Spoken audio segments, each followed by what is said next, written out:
ಅತ್ಯಾಚಾರ ಆರೋಪಿ ಸಂಸದ ಪ್ರಜ್ವಲ್ ರೇವಣ್ಣ ಭಾರತಕ್ಕೆ ಬರೋದು ಪಕ್ಕಾ ಆಗಿದೆ. ಅವರು ಬರೋದ್ರ ಬಗ್ಗೆ ಯಾವುದೇ ಅನುಮಾನಗಳು ಇನ್ನು ಉಳ್ಕೊಂಡಿಲ್ಲ. ಕಾರಣ ಏರ್ ಟಿಕೆಟ್ ಅನ್ನ ಬುಕ್ ಮಾಡಿದ್ದಾರೆ. ನಾಳೆ ಮಧ್ಯರಾತ್ರಿ ಬೆಂಗಳೂರಿಗೆ ಆಗಮಿಸಲಿದ್ದಾರೆ ಪ್ರಜ್ವಲ್ ರೇವಣ್ಣ.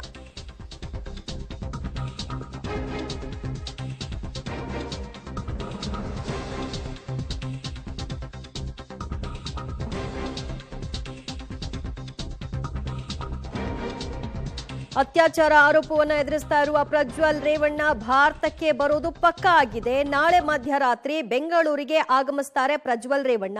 ಜರ್ಮನಿಯ ಮ್ಯುನಿಕ್ನಿಂದ ನಾಳೆ ಅವರ ಒಂದು ಫ್ಲೈಟ್ ಹೊರಡಲಿದೆ. ನಾಳೆ ಮಧ್ಯಾಹ್ನ 3:35ಕ್ಕೆ ಮ್ಯುನಿಕ್ನಿಂದ ಹೊರಡುತ್ತೆ ವಿಮಾನ. ನಾಳೆ ಮಧ್ಯರಾತ್ರಿ 12:30ಕ್ಕೆ ಬೆಂಗಳೂರನ್ನ ತಲುಪುತ್ತೆ. ಬಿಸಿನೆಸ್ ಕ್ಲಾಸ್ನಲ್ಲಿ ಟಿಕೆಟ್ ಅನ್ನ ಬುಕ್ ಮಾಡಿಕೊಂಡಿದ್ದಾರೆ ಪ್ರಜ್ವಲ್ ರೇವಣ್ಣ. ಏರ್ ಟಿಕೆಟ್ನ ಒಂದು ಕಾಪಿ ಕೂಡ ಪಬ್ಲಿಕ್ ಟಿವಿಗೆ ಲಭ್ಯವಾಗಿದ್ದು ಸ್ಕ್ರೀನ್ ಅಲ್ಲಿ ನೀವು ಗಮನಿಸ್ತಾ ಇದ್ರಿ. 8:55 ಪ್ರಯಾಣ ಅದಾಗಿರುತ್ತೆ. ಮಧ್ಯರಾತ್ರಿ 12:30ಕ್ಕೆ ಎಕ್ಸಾಕ್ಟ್ ಆಗಿ ಬೆಂಗಳೂರು ವಿಮಾನ ನಿಲ್ದಾಣಕ್ಕೆ ಬಂದಿಳಿತಾರೆ. ಸೊ ಬಂದ ನಂತರದಲ್ಲಿ ಏನೆಲ್ಲ ಬೆಳವಣಿಗೆ ಅನ್ನೋದು ಸದ್ಯದ ಕುತೂಹಲ. ನಾಳೆ ಮಧ್ಯರಾತ್ರಿ ಬೆಂಗಳೂರಿಗೆ ಆಗಮಿಸಲಿರುವಂತಹ ಪ್ರಜ್ವಲ್ ರೇವಣ್ಣ ಟಿಕೆಟ್ ಕನ್ಫರ್ಮ್ ಬಳಿಕ ಸೀಟ್ ಕನ್ಫರ್ಮ್ ಮಾಡಿಕೊಂಡ ಪ್ರಜ್ವಲ್.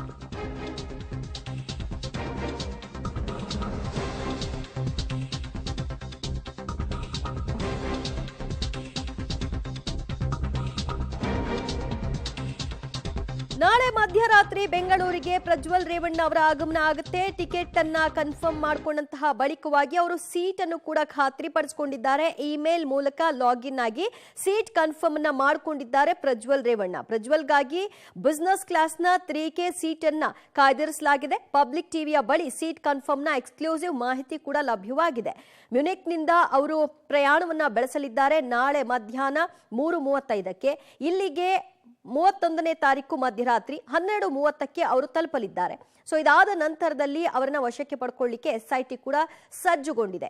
ಇದೆಲ್ಲದರ ಬೆನ್ನಲ್ಲೇ 7 ದಿನಗಳ ಒಳಗಾಗಿ ನಾನು ಬರ್ತೀನಿ ಅಂತ ಅವರು ಸೋಷಿಯಲ್ ಮೀಡಿಯಾದಲ್ಲಿ ಹೇಳ್ಕೊಂಡಿದ್ರಿಂದ ಈ ಅನುಮಾನ ಇನ್ನೂ ಕೂಡ ಕಾಯ್ದಿರಿಸಲಾಗಿತ್ತು. ಅವರು ಬರೋದು ಕನ್ಫರ್ಮ್ ಅಂತ. ಈಗ ಟಿಕೆಟ್ ಬುಕ್ ಮಾಡ್ಕೊಂಡಿದ್ರಿಂದ ಅದು ಬಹುತೇಕ ಕನ್ಫರ್ಮ್ ಆಗಿದೆ. ಮತ್ತಷ್ಟು ಮಾಹಿತಿ ಕೊಡ್ತಾರೆ ನಮ್ಮ ಪ್ರತಿನಿಧಿ ಮುರಳೀಧರ್. ಮುರಳೀಧರ್, ಈ ಹಿಂದೆ ಅವರು 7 ದಿನಗಳ ಸಮಯವನ್ನ ಕೋರಿ ಅದು ಕೂಡ ಹುಸಿಯಾಗಿತ್ತು. ಸೊ ಅದಾದ ನಂತರದಲ್ಲಿ ಯಾವ ನಂಬಿಕೆಗಳು ಇರಲಿಲ್ಲ. ಅವರು ಏರ್ ಟಿಕೆಟ್ಗಳು ಕೂಡ ಕ್ಯಾನ್ಸಲ್ ಆಗಿದ್ವು. ಅವರು ಬರುವಿಕೆಯ ಯಾವ ಸುಳಿವೂ ಇರಲಿಲ್ಲ. ಸೋಮವಾರ ಅವರು ಹೇಳಿಕೆಯನ್ನ ಕೊಟ್ಟಂತೆ ಇದೀಗ ಏರ್ ಟಿಕೆಟ್ ಅನ್ನ ಬುಕ್ ಮಾಡಿದ್ದಾರೆ. ಶುಕ್ರವಾರ ಅವರು ಬರೋದು ಕೂಡ ಕನ್ಫರ್ಮ್ ಆಗಿದೆ. ಸೊ ಇನ್ ಯಾವುದೇ ರೀತಿಯಾದಂತಹ ಅನುಮಾನಗಳಿಗೆ ಎಡೆ ಇಲ್ಲ ಅಂತ ಕಾಣಿಸುತ್ತಲ್ವಾ?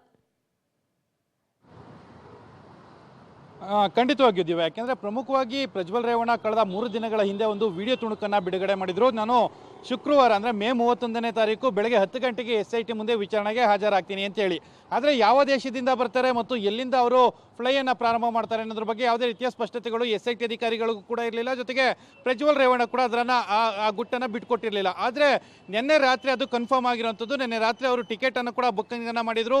ಬುಕ್ಕಿಂಗನ್ನು ಮಾಡಿ ಅದು ಮ್ಯೂನಿಕ್ನಿಂದ ಅಂದರೆ ಜರ್ಮನಿಯ ಅಂದರೆ ಹೋಗಿ ಇಳಿದಿದ್ದಂಥ ಜಾಗ ಏನಿತ್ತು, ಜರ್ಮನಿಗೆ ಹೋಗಿ ಇಳಿದಿದ್ದಂಥ ಜಾಗ ಏನಿತ್ತು ಅದೇ ಜಾಗದಿಂದ ಮತ್ತೆ ವಾಪಸ್ಸು ಫ್ಲೈಯನ್ನು ಪ್ರಾರಂಭ ಮಾಡ್ತಾ ಇದ್ದಾರೆ. ಮ್ಯೂನಿಕ್ನಿಂದ ಭಾರತಕ್ಕೆ ನಾಳೆ ಮಧ್ಯಾಹ್ನ ಅಂದರೆ ಭಾರತೀಯ ಕಾಲಮಾನ 3:30ಕ್ಕೆ ಫ್ಲೈ ಸ್ಟಾರ್ಟ್ ಮಾಡ್ತಾರೆ. ಫ್ಲೈ ಸ್ಟಾರ್ಟ್ ಮಾಡಿ ರಾತ್ರಿ 12:30ಕ್ಕೆ ಬರುವಂಥದ್ದು. ಇದು ನಿನ್ನೆ ಸಂಜೆ ಆದಂಥ ಬೆಳವಣಿಗೆ. ಟಿಕೆಟನ್ನು ಬುಕ್ಕಿಂಗನ್ನು ಮಾಡಿರುವಂಥದ್ದು.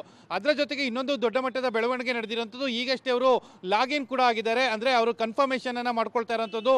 3K ಸೀಟ್ ನಂಬರ್ ಅಂದರೆ ಅವರ ಸೀಟ್ ನಂಬರ್ ಅವರ ಇಮೇಲ್ ID ಏನಿತ್ತು, ಇಮೇಲ್ ID ಮೂಲಕ ಲಾಗಿನ್ ಆಗಬೇಕು. ಲಾಗಿನ್ ಆಗಿ ಅಲ್ಲಿ ಸೀಟ್ ನಂಬರನ್ನು ಕೂಡ ಬುಕ್ಕನ್ನು ಮಾಡ್ಕೊಂಡಿರೋಂಥದ್ದು. ಅಂದರೆ ಅದು ಕನ್ಫರ್ಮೇಷನನ್ನು ಮಾಡ್ಕೊಂಡಿರೋಂಥದ್ದು. ಆ ಮೂಲಕ ಪ್ರಜ್ವಲ್ ರೇವಣ್ಣ ಆ ಪ್ರಕ್ರಿಯೆಯನ್ನು ಪ್ರಾರಂಭ ಮಾಡಿದ್ದಾರೆ. ನಾಳೆ ಅವರು ಭಾರತಕ್ಕೆ ವಾಪಸ್ ಬರುವಂಥದ್ದು ಬಹುತೇಕ ಕನ್ಫರ್ಮ್ ಆಗಿ ಸಿಗ್ತಾ ಇರುವಂಥದ್ದು.